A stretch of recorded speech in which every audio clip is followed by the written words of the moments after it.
Helena is a 14-year-old scholar, activist, artist, fierce feminist, and sought-after keynote speaker in the field of education.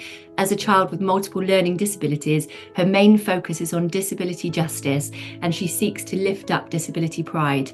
She is an intersectional activist because of her many identities, and this is why she has the rare ability to speak to thousands of educators and win their hearts and minds to action for a better and more just school system. And she joins me today. Welcome, Helena. Thank you. Thank you. I'm excited to be here. It's so lovely to have you here. Let's get straight into the questions.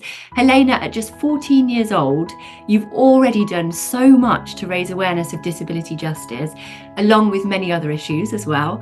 At what point during your own experience did you decide that you wanted to become an activist? That's kind of a funny question to me because I was raised by two dads who were fierce activists long before I was born.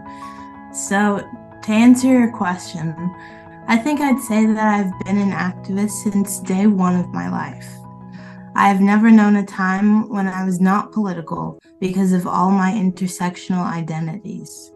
I'm a Black girl with disabilities who was adopted by two queer dads, one raised in poverty and one an immigrant. Activism is the air we breathe at our house. Oh, that's beautiful. That's actually given me goosebumps, that response. That's so beautiful. And how wonderful to be born into a family where you can do that. So, you said from day one you've been an activist and you've done so much in that time. As I said, since starting this journey, you've become a published scholar. You're now a sought-after keynote speaker, amongst many other things. What is your preferred way to raise awareness and why? I think my favorite way to raise awareness is speaking. I was 9 when I started going to university classes every semester to speak to future teachers and tell them that kids can tackle tough topics. Also, at 9 years old, I was honored to be named the designated poet of the National Institutes for Historically Underserved Students, and I hold that position to this day.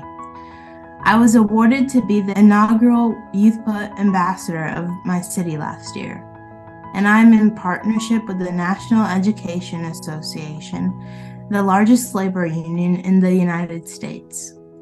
Last year, I keynoted at 2 of their national conferences, once to 2,000 education leaders and then to 8,000 educators. I love speaking and reaching people's hearts and minds through stories about disabilities, anti-bullying, and Black girlhood. Speaking is my favorite way to raise awareness.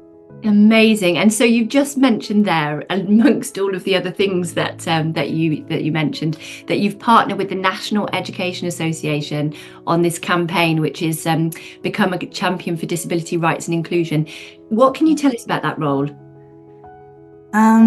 One of the leaders in the NEA read an article I published in the peer-reviewed journal titled Equity and Excellence in Education, and it was about confronting ableism. That piece led her to me and was how I became that first keynote speaker. I did really well, and they invited me back for the second keynote, and that is where we launched a national campaign titled Becoming a Champion for Disability Rights and Inclusion. They got that title because I had spoken about the great teachers I have who are so supportive of my learning disability and how I named them my champions. In my role with them, I serve as the voice of more than 7.4 million students with disabilities in America's public school system. I'm very involved with this labor union, and the leadership members are very, very dear to me and are definitely a second family to me. Go labor and go unions. Amazing. Oh my goodness me. And I love that it was your actual experiences that inspired the title as well. That's incredible, Helena. And the reach is blowing my mind here. So of course, along with that, you've been recognized by many other people and you've received a number of other awards.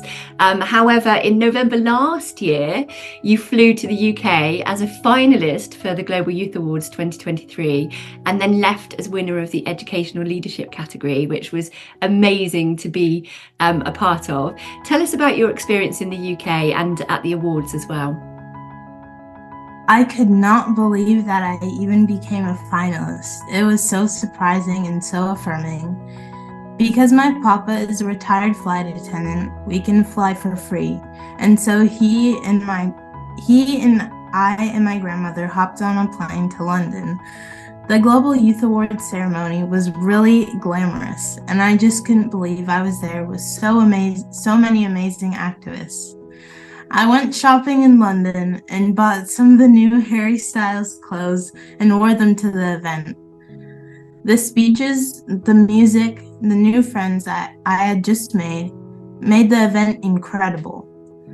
My award was the first one announced, and trust me, I was shocked when they said my name as the winner. Thank heavens you taped it all, because I don't remember what I said when I went up on stage to receive the award. When I got back to my seat, my papa hugged me, and I just burst into tears. It was so overwhelming. We have the beautiful award. Oh, excellent, excellent. Sitting on our mantle at home, and it is an honor I look at every day to inspire me, to affirm me, but also to help me remember to be fierce in the world and keep doing fierce work for justice. As for London, although I had been there when I was young, I really fell in love with it this time. I could see myself going to college there, and that dream happened because of the Global Youth Awards. Everyone is so nice there. We walked around a lot, and I'm pretty sure I saw Harry Styles, but he had on a hat, and I'm the only one who noticed him. Amazing. Oh my gosh. And I'm so touched. I'm so touched that you had such a beautiful experience.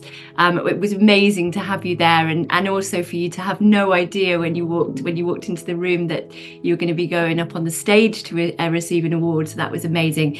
And so you talked about your dads and, the interactions that we've had so far, the love and support that you have from them is really, really clear. It's been there since we first interacted.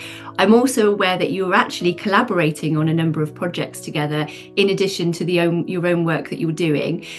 Tell us more about the projects that you're doing, and also how you feel knowing that you've got such wonderful support with everything. I have two fathers, Dad and Papa, who love me and support me in so many ways. I have a lot of new projects going on or coming out soon. A lot of people do not think that a young girl can do things like scholarship. So I have a new chapter coming out where I confront that, and it is titled Brick by Brick: How I Made Myself into a 14-year-old Scholar. And it shows how I write and publish. As a youth activist and a scholar, I have to confront those who do not think youth are capable. Which, by the way, is why the Global Youth Awards for Educational Leadership is so dear to me. I just finished a book chapter for a film book titled Teens on Screen in the 21st Century. And my chapter is on how the TV show Stranger Things helped me understand the role of the outsider and saved me from a lot of pain because of bullying in middle school.